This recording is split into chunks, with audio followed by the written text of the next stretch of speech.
Okay, this is my Weber carburetor. It's a 3236 Weber off my Suzuki Samurai. And as any Samurai owner knows, with a Weber carburetor, they have a stall issue going uphill. So I looked on the Zuki Crawler website, and I got this.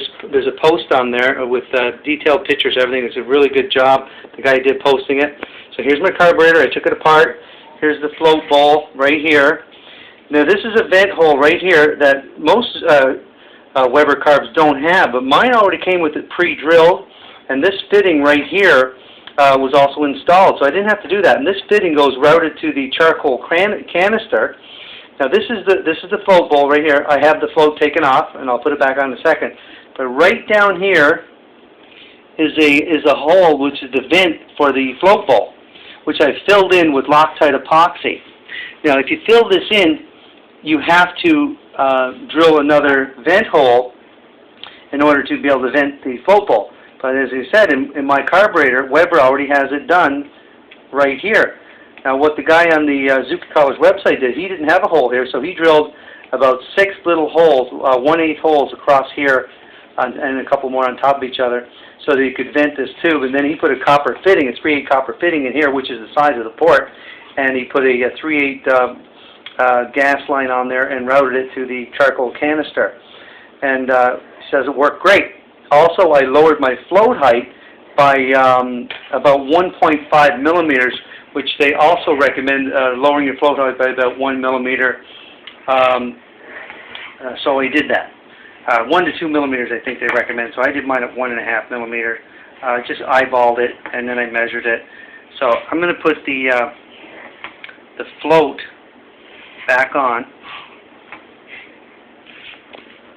and here, well, I guess I got to put the needle in first.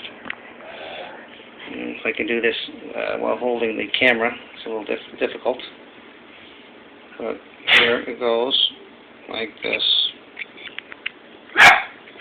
Okay, now this sits right down in here. Like, oh, I dropped it off again. Okay. Anyway. Let's see if we can do this again here. Normally I put my finger on it right there. I can hold it in place. There you go. Now that goes right in there. My float is in place. I put the little pin. I'm sorry, it's a little shaky here. I do this all with one hand and hold the camera. There you go. So now the pin is in place. Putting the pin in. And just kind of jiggle that. There you go. Now it's in. Pin's in. Float is in place. Now I already have the epoxy in there, so it's drying. It's been on there now for a couple of hours.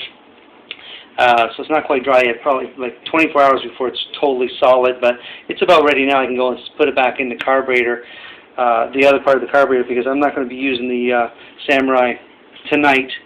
But anyway, I will post another video when I start it up again and take it for a little run and make sure it runs okay. And it should, according to the website. I've done everything exactly as the website says. So, wish me luck.